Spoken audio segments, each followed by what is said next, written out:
I'm Fred Sirieix and I'm French. Bon courage, les Irlandais. I used to work front of house in the hospitality industry. Pleasure. Cheers. But now I'm front of camera, bringing people together. I really love cycling. It's a great way to travel and meet people. I haven't run this much for so long. Get a taste of new cultures and fresh flavors. I know it's naughty, but they're so good. Last year, I toured Northern Ireland on my bike. This time, I'm heading back across the Irish Sea to explore the south of this extraordinary island. It really is epic. The cycle challenges start in Wexford and finish further south in County Cork. Some tough, Are you going to cheer me on or what? Come on! some more gentle, Time for tea. but all spectacular. It's not just about cycling. And kiss. Perfect. There will be different challenges and adventures along the way. You've all heard of the Tour de France. This is truly an incredible place. This is Tour de Fred.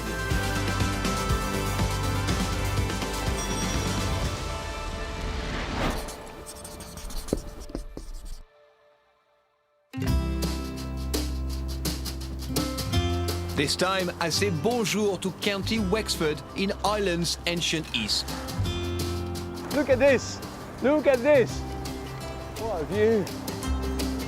Where I will be cycling high in the hills. It's got to be done.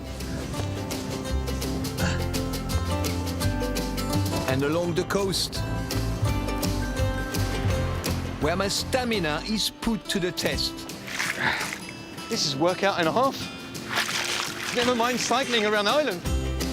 To earn my supper. Look at that colour. No need for lemon. Wow. This is a feast. And discover Wexford's Viking heritage. Wow! Bullseyes! Bullseye! Allez, vite!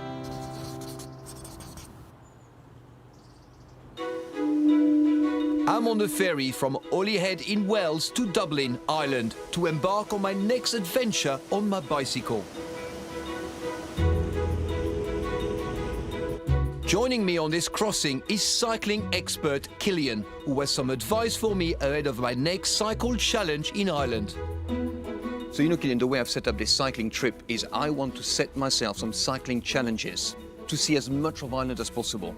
You know, I'm going to start in Wexford, and the plan is then to go down to Waterford and then to finish in Cork. But I don't know the area at all. Can you recommend any places to stop? So starting off in Wexford, this is Ireland's sunny southeast. So is he going to clear up in a couple of hours? But that's it. You don't like the weather, wait 5 a minutes. lot of sunshine right now. Yeah. It'll happen, and it'll happen in Wexford. So starting from there, do you want to see as much of Ireland as possible? I've got the perfect challenge for you. There's a climb called Slieve Coillte. It's a tough climb. I think it's got pitches of 10%, 11%, so it's hard.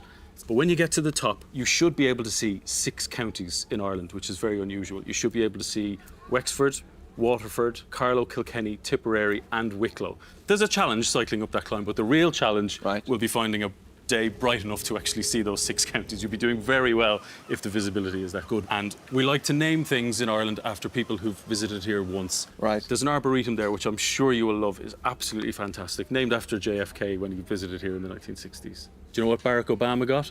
What did he get? A petrol station in County Offaly. Did he? Where is this? It's up here somewhere. JFK did much better. What I would say, if I was to give you a piece of advice, the Irish word for road is boher, cowpath. And quite literally, the road network in Ireland long ago was designed by cows. Right.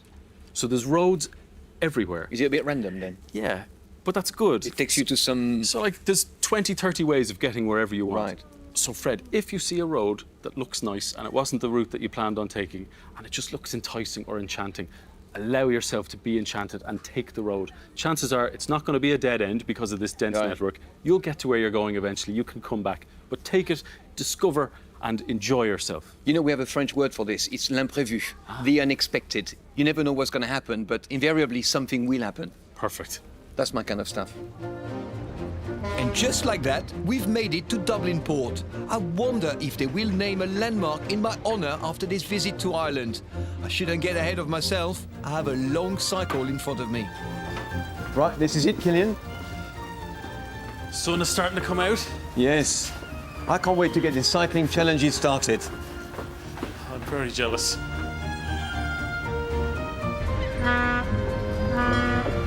First cycling challenge, here we come.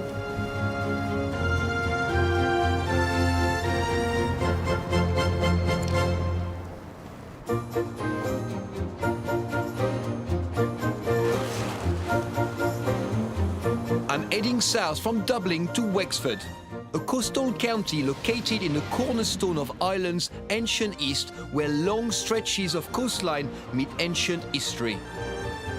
Once a stronghold of the Vikings and the first foothold of the Normans in Ireland, I'm prepared for battle, or rather for a bike ride.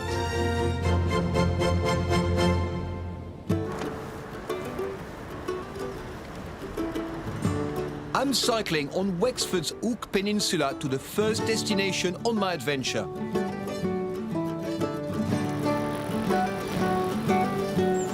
Wexford is a fertile county with traditions in beef and dairy farming, and also known for its new potatoes and strawberries. Right now, though, I'm off to a different kind of farm, underwater.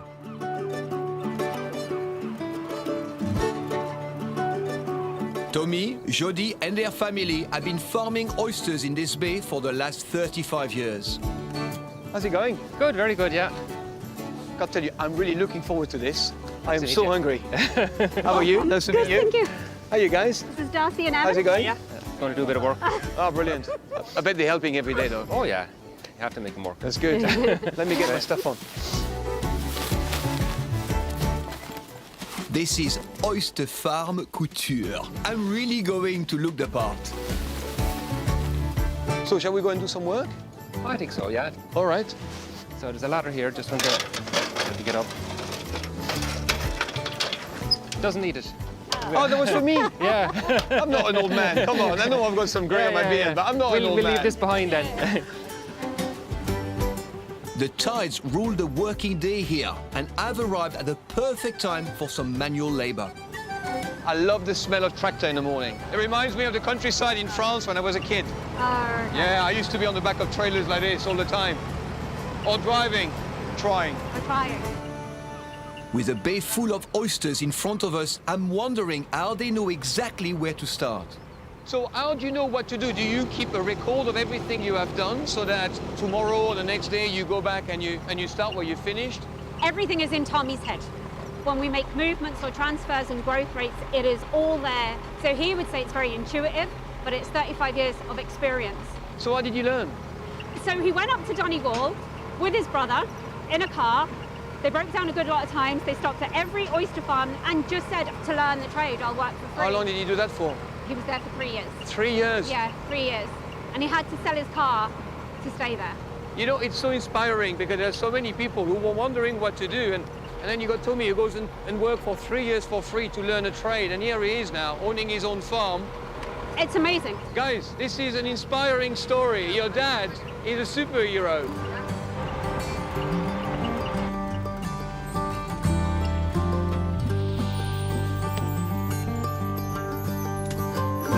All right, shall we go and do some work? Yeah.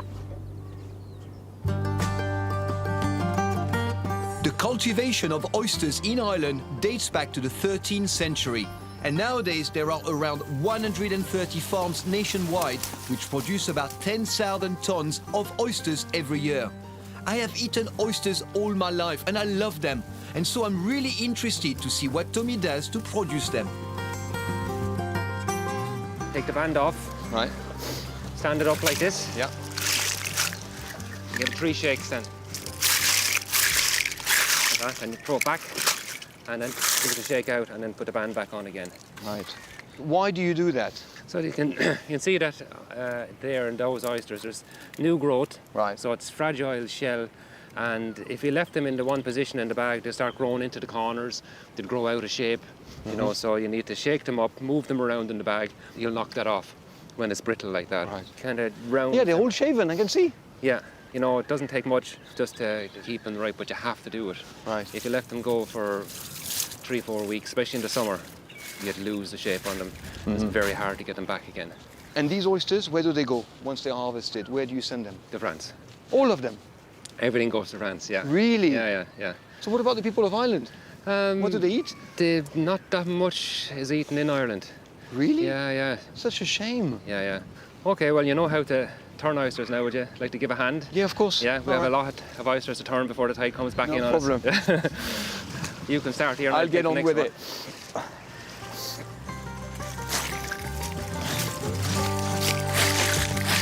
Each bag contains exactly 110 oysters, and last season this farm produced almost 8,500 bags.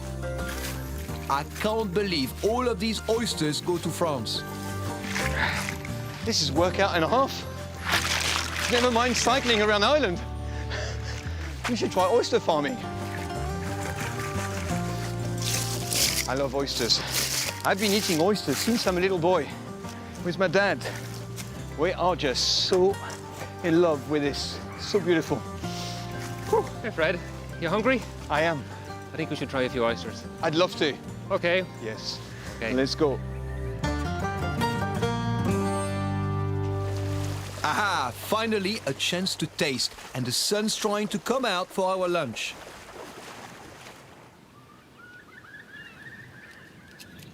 I mean, the quality of your oysters, to me, I can tell this is really, really good quality. Look at that. There is so much flesh here. And that's why these ones are so good, because there is so much to eat. This is a meal in itself, isn't it? It is, yeah. A few of those and you'll be done for the day. How did you get to this level? It's the work we've just been doing is shaking, turning, you know, down to the algae in the bay as well. It's Right. very good algae for getting meats into the shell of oyster. And you supply only one person in France, which is the king of oysters, is Gilardeau. We do. That's down to the quality. Right. We couldn't supply them unless we had that. You know, what I find very interesting with oysters is that a lot of people tend to swallow them. And I never understood that, right? Because if you don't chew them, you don't get the taste out of them. And then a lot of people also, I mean, I am one of them. I like to put lemon. Yeah. But you can really taste the quality of an oyster when you just eat it as it is. Yeah. So I'm just going to try that. There is so much meat in there. It's so fleshy. And look at that color. No need for lemon.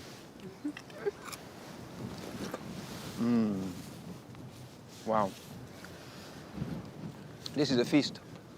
It really is really subtle, very balanced, full of flavor. They are brilliant. This is so good. Yeah, really, yeah. This is so good. Gonna have some more. I think we're going to have to open more. I mean, how many do we have here, you know? It's a good thing this family enjoys oysters as much as me. This is luxury. That's all you need in life, you know. If you've got good food, good ingredients like this, good produce, that's all you need. You don't need anything else, do you? No. The tide is coming in, so it's time to head off again.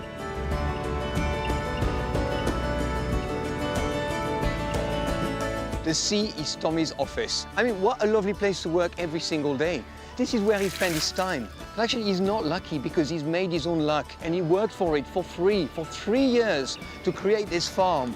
I mean, what an inspiration. What a lovely man. What a great family. I had such a great time here. All right, off to my next destination. The sun is out.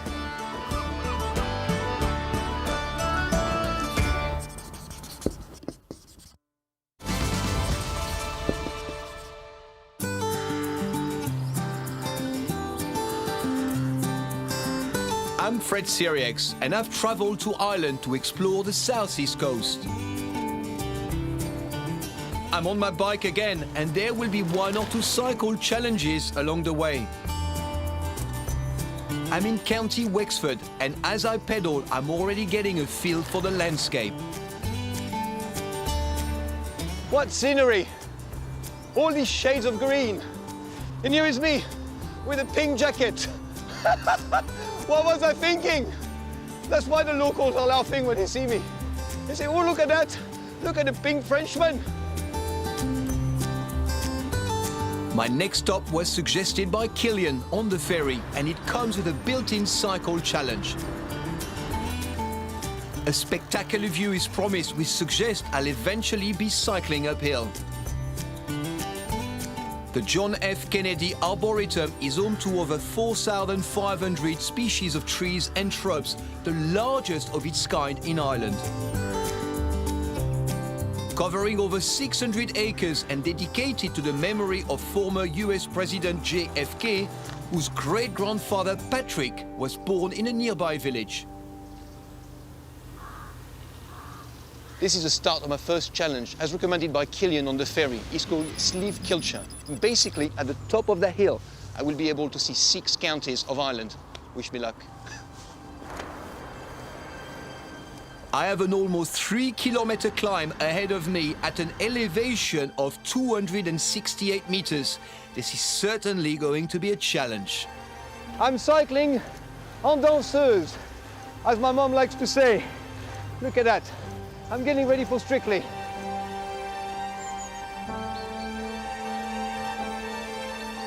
Never mind the Tour de France. This is a real deal.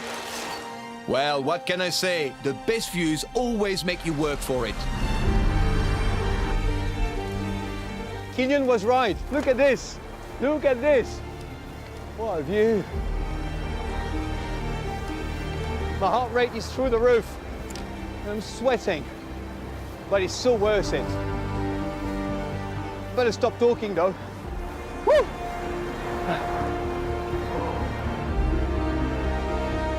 I'm almost at the summit, but this last stretch of the challenge is going to take me off-road. I love it.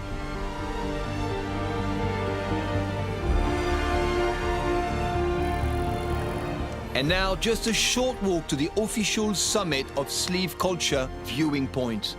Look at this. It's got to be done.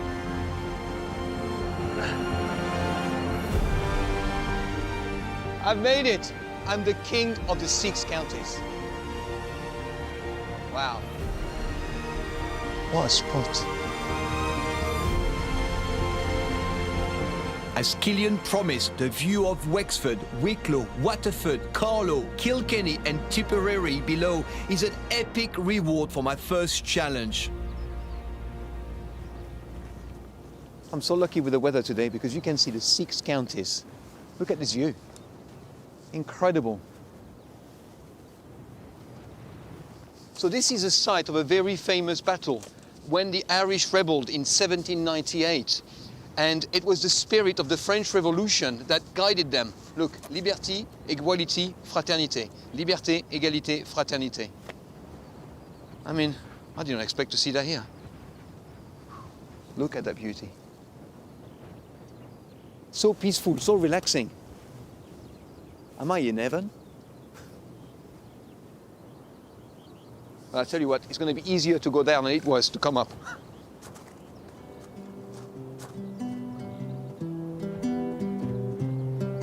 My next destination is the town of New Ross on the River Barrow, 8 miles down the hill, where I'm going to find out more about one of the most challenging times in Ireland's history, the potato famine. A time of mass starvation, disease and immigration, which had a profound impact on Irish society. I'm going to visit the Dunbrody famine ship, a full-size replica of one of the ships people boarded between 1845 and 1852 to escape the Great Famine. Hey, Jason. Hello, Fred. Good to meet you. How are you? Nice to meet you. Nice to meet you, good friend. How are we? Welcome to the Dunbrody. Thank you. It's hard to believe that ships of this size carried passengers across the Atlantic Ocean. It was originally a cargo ship that was built in Quebec alongside the other ships that belonged to William Graves here in town. With the onset of potato blight and ensuing famine in 1845 onwards, almost every cargo ship around the coast and us inland gets quickly converted to accommodate the would-be thousands who would now need to flee on them. There was over 313 down there on one of its main journeys to Quebec, which took up to 8 weeks to reach. So there must have been quite the organisation because, you know, I think that not everybody would have been allowed to come up on deck at any given time. You know, how did they set up these rules? I mean... So a small selection of passengers per day were allowed out for about 30 minutes of instalments in which they are presented with flour, water and oats, and over a course of very dangerous, careful time, they will bake flattened bread over an open fire like that. How many crews were there in a ship like that? Including the captain and first officer, 14 to 15 overall. So, not a lot. Yeah, and the crew themselves would have resided below deck at the bow at the front, and the captain and first officer get their own cabins at the stern underneath here. Can we go and see the wheel over there? Sure, absolutely. The Dunbrody is permanently moored on the River Barrow here, so we won't be going too far. Don't worry. Well, there's somebody 24 hours on that wheel. Usually, yes, either the captain himself or the first officer, who are the most experienced in the chain of command themselves. I suppose the rest of the crew then will work in various intervals again at the summit of the ship, in which it's over 100 feet high. And how much for the ticket on the ship? Average adult, it's £3 10 shillings, which would be something like several hundred euros today. Really? So actually, we have one aspect of the original Dunbrody, luckily still with us, and it's at the opposite end of the ship. Should we go and see it? Absolutely, follow me. Wow. Yeah. I've got to ring it. You got it. Very loud. And it's also the original ship's bell from 1845, the only part of the original ship still left with us. Wow. Let me show you the galley. Okay. This galley kitchen is a reminder of the 2 tiers of passengers who would have been on board the Dunbrody. It actually was only reserved for the crew initially, and then when ships like this got converted to carry people, first-class families would have the food that was prepared in here. So fresh fish caught that day at sea, and some salted pork then, perhaps later on in the afternoon. And the other passengers, It's so all they could part- smell of this beautiful Yeah, smell yeah, coming yeah. from the galley, the fish, the pork, and all they could eat is this bread that they were eating on the brazier there. Yes, and if you're leaving from where the famine is happening too, you would have passengers on board ships like this that would probably not have even have eaten food like this per se before. And What torture. yeah. What I really want to see is what life would have been like below deck for the people trying to escape the famine. Oh my God. There is no space here. So there would have been 313 passengers here on this deck. For the most part, yeah, that's the record that it held when it went to Quebec. On average, it was about 200, comprising of 5 or 6 per bunk. There'd be a mattress of straw waiting for you upon arrival. Right. And then you're just shown to your bunk by the crew that way. And then off the ship goes. It must have made people feel so inhuman. Absolutely, absolutely. You know, when you think about the Irish Americans, you know, the Americans who are of Irish origin are very proud of where they come from. But I think that seeing this here, you know, and imagining the condition in which they were taken to America and arrived in America, you know, I'm not surprised of how close they are with their roots, you know, and how proud they are of sharing their heritage and where they come from. Because, I mean, this is quite the generational trauma, really. They come here, see us, and they can literally just trace the origin of themselves to a farmer, an evicted tenant farmer sitting there for 23 and a half hours of the day with no comprehension of what he's doing. Can we go and lay there, the Yeah, two go of on, us? yeah. Just the two of us with you. Imagine some All right. mum and dad, this is Yeah, the go on. children. Come and let's see how much room right. there is, just to see. Well, I think people are a bit smaller back then, but we get the idea. Okay. All right. But I can imagine if you had 5 kids here, I mean, if they are teenagers, like the size of my son, Yeah. he's as bigger than you. Yeah, and the bunk we're sitting in now would have originally contained close to 7 people, 5 children, and then the parents themselves. And they would never have seen anything like this before because they initially would have lived in a small cabin and then walking down a flight of stairs like that for the first time in their lives and then greeted by a sea of people swarming down. You don't know, just total strangers. Yeah. That'd been so scary. Absolutely. I mean, the smell, what you hear. I mean, how would you sleep here? The noise would have been... I know. I know. Deafening. I think after the halfway mark too, things like TB and cholera would have set in with some of the passengers. So the long days got even longer where they were just lying here for the most part. Wow. Well, listen, I really enjoyed the visit, man. Thank Me you too. very much, Thank you Jason. for your time, my friend. Thank you. Thank you, good sir. Thanks a lot. All right. Oh, I'm glad to get out of here. Yeah. It's really tight. And then up you go. Oh, the lights.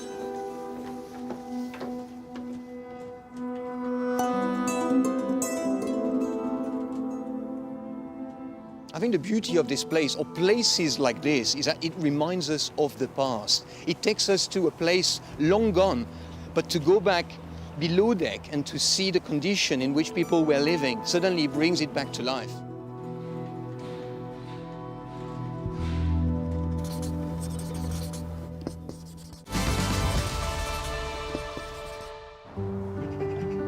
I'm on my bike again in County Wexford, hoping to get a rest from the hilly climb as I follow my cycle route to my next destination.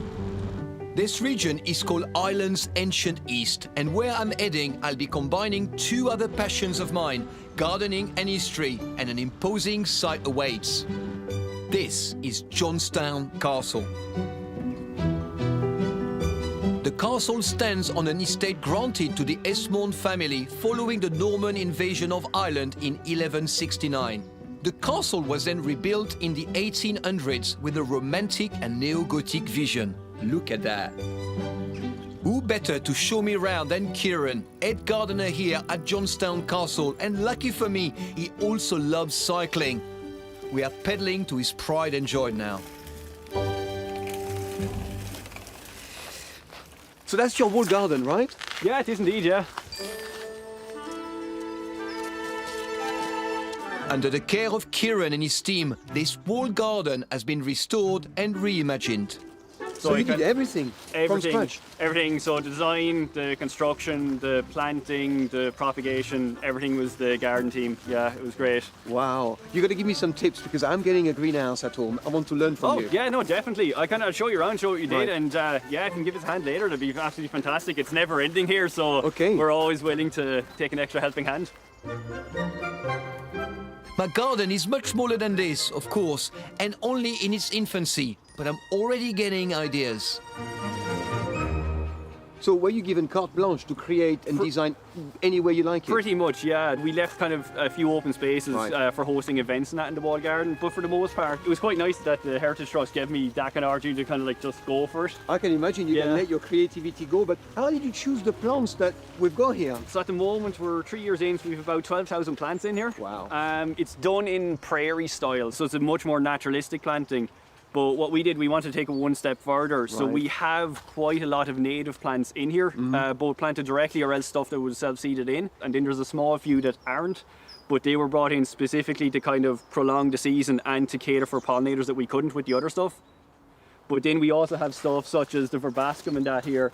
So that's seed heads for birds in the autumn. Then we have the stipper grasses, which is nesting material in the spring. And then we have other plants in kind of the larger grasses. So like stuff can actually hibernate in underneath it. Right. So there's great winter interest throughout it. And it caters for basically But that's the every key for living thing, yeah. gardening, you know, to be Oh, yeah. able to let your garden live like that throughout the season, throughout the year. Oh, completely. I always say you have to kind of find the beauty in decay. Yeah. So it's kind of like to see like those seed heads through the winter. Beauty in decay. Yeah. I like that. Brown's also a colour. Right. So like people often think with gardening it's only interesting when it's full of colour. But if you've got loads of texture, so you've the soft grasses, the structure, the seed heads throughout the winter, like seeing spiderwebs and that through it, and Yes. it's stunning. Like so having It is. texture in your garden prolongs the season, but it also gives loads of habitat.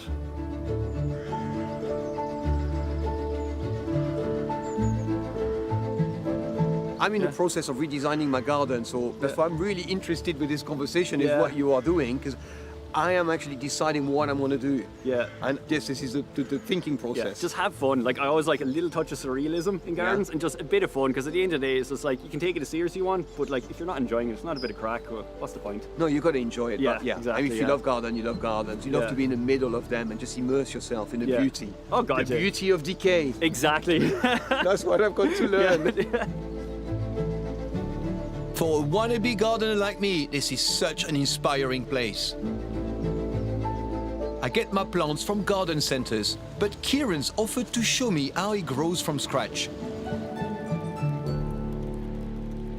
So with the compost, literally just by handball it in. You're basically just roughly putting it in. You don't have to tamp it down or anything.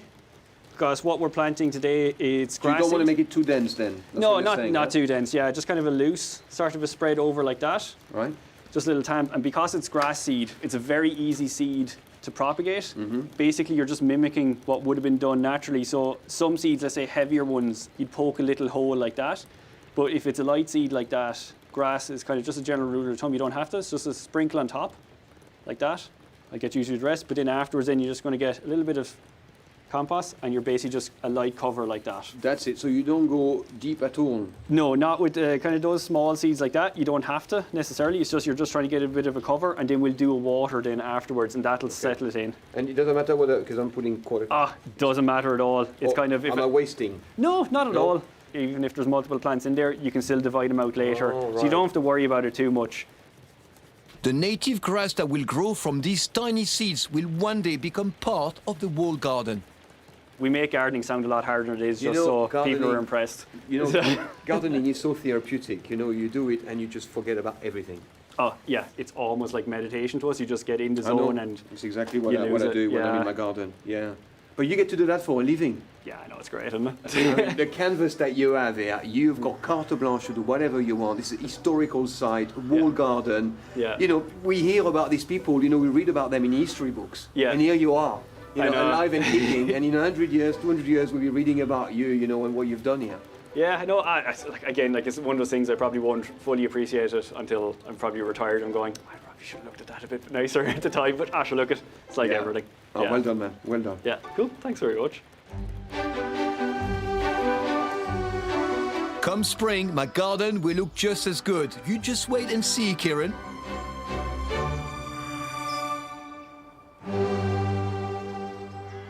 I love visits like this. I get to combine my love of history and my love of gardening.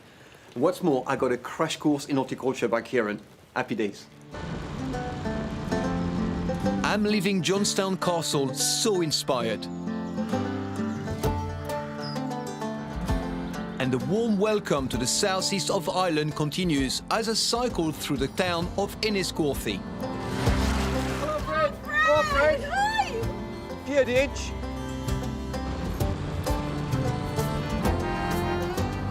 Look at this. The best thing about cycling is the slow pace. I really get to take in the views. I'm so glad to be on the road again for another Irish adventure. I'm feeling so relaxed. I don't even mind the rain. It might be hard to believe today, but Wexford's sunny climate means it's well known for strawberry cultivation.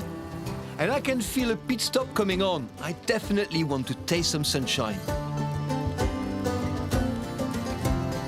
The Willock family has been growing fruit in the Wexford countryside since the 1950s. This roadside stand is a perfect stop on my cycle. So I've been told that Wexford is the home of strawberries, and I can't believe it because I've just been drenched. How do they grow here? Where is the sun?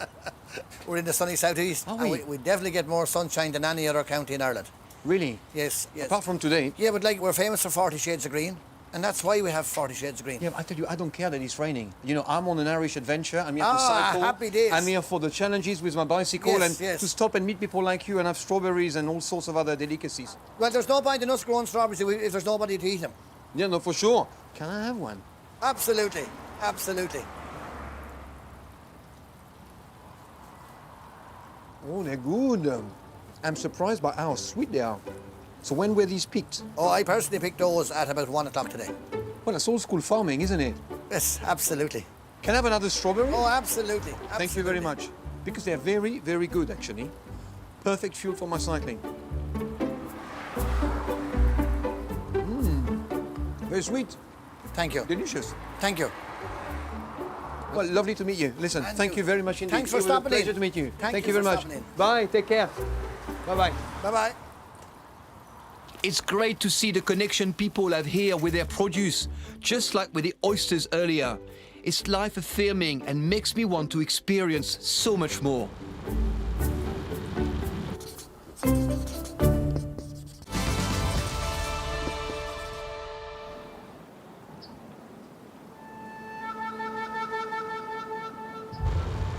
My next destination on my bike is going to take me further back into Ireland's ancient past, to the age of the Vikings and Normans in Wexford in the Irish National Heritage Park. Wexford town itself began as a Viking port, connecting Ireland to Britain and Scandinavia. Hi, Paul. Hi, Fred. It's like I'm back in time. That's the idea. Yes, it's quite incredible what you've created here. How are you? I'm good. You? Lovely to meet you. Yeah, very good. Thank you. So this is a representation of a Viking longhouse, and this particular building is a direct reconstruction of a longhouse we've discovered on the bright street of Wexford town. So how many people will be living here? I mean, it's quite big. It's for a single family, but that could Really? be anywhere from 4 to 16 people during the Viking age in Ireland. So here you've got some weapons and different shields. So we got What are they? a couple of different time periods, really. So all these represent what would be about 9th or 10th century Viking weaponry. So the Vikings would commonly use axes an awful lot in combat. So they like to camp as much as possible, and to save space, they brought a camping axe with them, and that same axe would be used in raids and in combats afterwards. But we were surprised when they invaded our shores. Very surprised. I mean, people couldn't cope with them. A big factor of their success came from that surprise. Because Viking longships were some of the first ships to be able to work with a keel and had a shallow draft, they could literally beach their ships and launch hit-and-run attacks that came without warning. So by the time help arrived, it was too late, they were already gone, and that was really one of the main reasons for their success, particularly within Ireland. I'm going to ask you a question. You've got such piercing blue eyes. Are you a direct descendant? Of the Vikings, on my mother's side. So, Are you? Yeah. So here in Ireland, the Vikings were divided into 2 categories. Right. So we have what we call the Fingal and the Donegal. So the Fingal came in and they traded with you and they basically made you wealthy. And then the Donegal came in and burned your house and stole your dog and all that. And which one were you? So I'm come from the Donegal. So that is now represented in Ireland as Doyle. So anybody with the surname Doyle, which is my mother's maiden name, they directly descended from the Donegal. So, I mean, I could be fool looking at you like that. It's like you are straight from the past, you know? thanks, Richard. The hat helps. Yes. Yeah.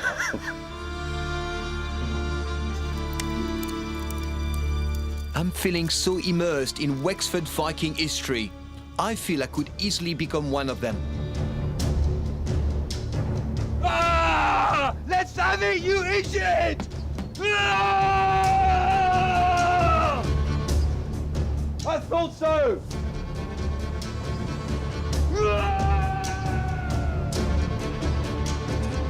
Okay, I'll calm down. But these Vikings and Normans have left such a mark on this part of Ireland. It's hard not to get caught up in it all, don't you think? The Vikings were the first people to build towns in Ireland and really introduce the idea of urban society. So the first towns they built would have been Waterford, Wexford, Dublin, Cork and Limerick, and they're still some of the biggest urban centres in Ireland today. So the influence is really far-reaching. It's really part of Irish history, isn't it? Absolutely. Even the maps of Wexford are the same layouts of the streets the Vikings had set down when they first built their town here. They really have put their DNA into Ireland, figuratively and literally. I can see it. Look at your eyes. Thank you. Axes were a symbol of a Viking warrior's strength, so it's time to put my abilities to the test. Do you throw axes often? Sometimes. Yeah, would you like me to show you? No, I'm okay. I've done it before. Let's have a competition. You're on. All right, who starts? You go first. Okay, then. Nice. Oh! Bullseyes! Nice. Bullseyes! I probably shouldn't celebrate too early. I'm up against a real-life Viking.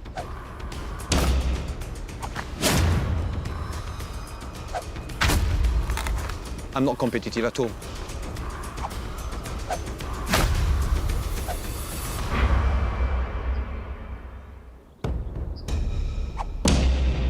You've won. Well done. Congratulations. Thank you. Gold medal.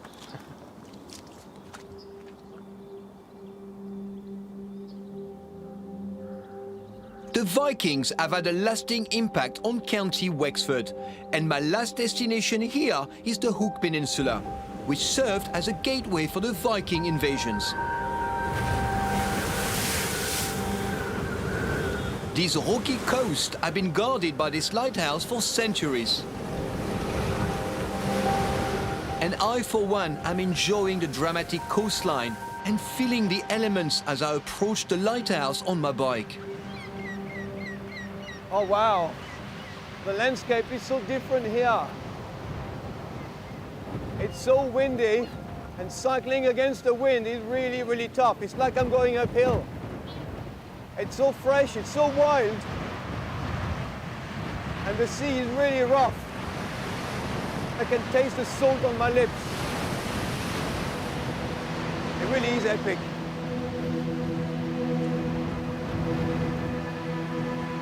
Oh, I can see the lighthouse from here. What a historic building. The sea swells down below feel like the perfect conditions to get a sense of the importance of this lighthouse over centuries of navigation. Here I am. Woo!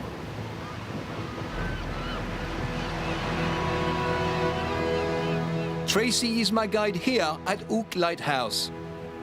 Hi, Tracy. Hi, Fred. How are you? I'm very good, thank you. Good, good, good. Welcome to the Hook Lighthouse. I'm looking forward to the visit. In the 5th century, the original beacon of burning coal warned ships entering the harbour. But Hook Lighthouse has been fully automated since 1996 and is operated remotely from the Commissioners of Irish Lights in Dublin. Until 1984, the lighthouse was staffed and is quite a climb up to the keeper's quarters. Wow, what an incredible building. Look at these walls. How old is this? We are actually over 800 years old. Piece of history you are standing in right now. You've probably heard of the lighthouse in La Coruña. It was built in Roman times and has the amazing name being called the Tower of Hercules. Now, if you read some places, they say it's the oldest operational lighthouse in the world, but it has been hit by so many storms that's had to be rebuilt. Because we have not been touched structurally since the day it was finished being built, we have the title of being the oldest intact operational lighthouse in the world. Wow. So that's why the intact is very, very important to us. Very good, very good. And I have to be honest with you, our walls downstairs in our coal store are 4 meters thick. This is going nowhere, is it? No, it's going nowhere. This is here to no, stay. No, definitely not. So, of course, it's upstairs then, on the top level, just under the lantern room is where the fire would have been lit. So that's how they did it at the time. They were lighting fires. That's all it was. Very top, yes. Just a fire. Just a fire. And there has been a light burning here since the 5th century, with the raised brazier out on the cliff to give warnings to the seafarers.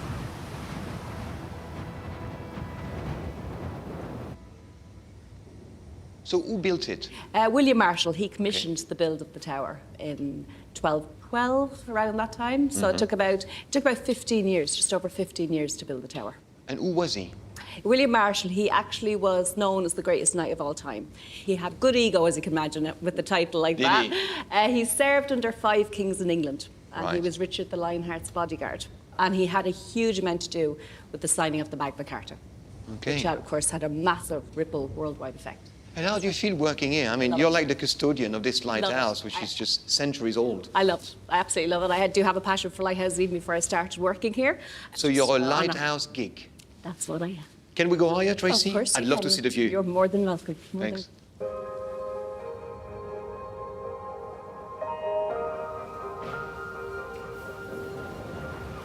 Up here on top and seeing the power of the sea below, I can really understand the need for the Hook Lighthouse over the past 8 centuries.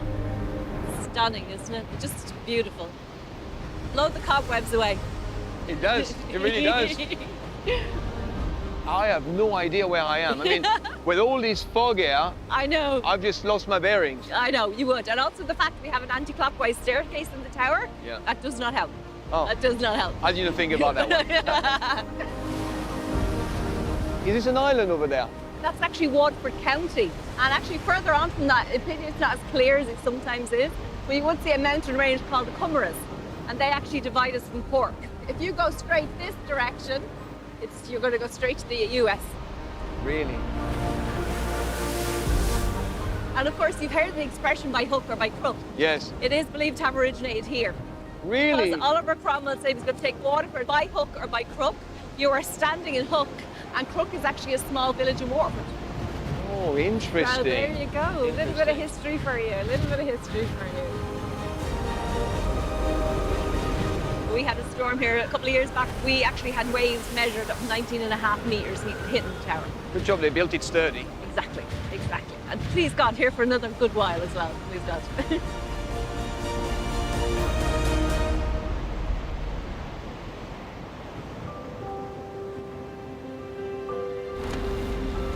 I've had a great time finding out so much about the history of this ancient county in the southeast of Ireland.